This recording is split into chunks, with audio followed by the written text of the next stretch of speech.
कोल्हापुरातील 150 भाविक हे गेल्या काही महिन्यांपासून गिरनार परिक्रमा करतायत। कोल्हापुरातील शिवांश टूर्स अँड ट्रॅव्हल्सचे व्यवस्थापक कुमारगौरव पाटील यांनी परिक्रमा आयोजक महेश पाटील यांच्याशी संपर्क साधून आपण 3 ट्रॅव्हल्स बसमधून 150 भाविकांची गिरनार परिक्रमा करून आणतो असं सांगून वेळोवेळी 7 लाख रुपये घेतले। बुधवारी 29 ऑक्टोबर रोजी कोल्हापुरातून 150 भाविक गिरनार परिक्रमेसाठी शिवांश टूर्स अँड ट्रॅव्हल्सच्या 3 आराम बसमधून रवाना झाले। मात्र 1 नोव्हेंबर रोजी 150 भाविकांना गिरनार इथं सोडून शिवांश टूर्स अँड ट्रॅव्हल्सचे व्यवस्थापक कुमारगौरव पाटील यांनी पलायन केलं। यानंतर परिक्रमा आयोजक महेश पाटील हे भाविकांना स्वखर्चानं कोल्हापुरात घेऊन परत आलेत।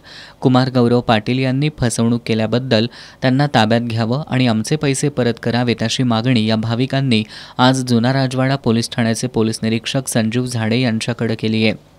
शिवांश टूर्स अँड ट्रॅव्हल्स किंवा शिवांश हॉलिडेजचे मालक कुमारगौरव पाटील आणि त्यांच्या पत्नी मीना कुमारगौरव पाटील यांनी आपल्याकडं अप्रोच केला आणि आपल्याकडून गिरनार परिक्रमा यात्रेची यात्रा घेतली।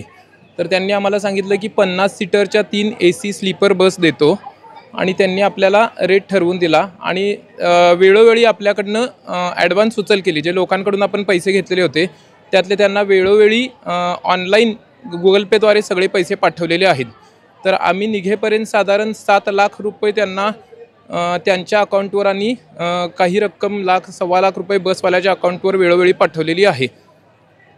यात्रा सुरू झाल्यावर ते पुण्यामध्ये पुण्यापर्यंत आमच्याबरोबर, तिथून त्र्यंबकेश्वरमध्ये पण आमच्याबरोबर होते। त्र्यंबकेश्वरमध्ये ते पैसेच काढायला तयार नाहीत, त्यामुळं बसवाल्यांनी बस पुढं जाणार नाही म्हणून सांगितलं।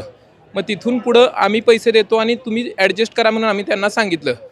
त्यांनी होकार दिला आणि गिरनारमध्ये जाईपर्यंत आमच्याकडून साधारण 4-4.5 लाख रुपये आम्ही बसवाल्यांना दिले। म्हणजे त्यांची जी यात्रेची रक्कम होती 11.5-12 लाख रुपये ती तोपर्यंत पोहोचलेली होती आणि पुढं त्यांनी पैसे खाल्लेले असल्यामुळे ते गिरनारमध्ये सर्व यात्रेकरूंना तिथंच सोडून पळून नाशिक मार्गे कोल्हापूरला परत आलेले आहेत आणि आमची सर्वांची फसवणूक केलेली आहे। तिथून आम्ही सर्वांना व्यवस्थित यात्रा करून 8 तारखेला कोल्हापूरमध्ये परत आणलं।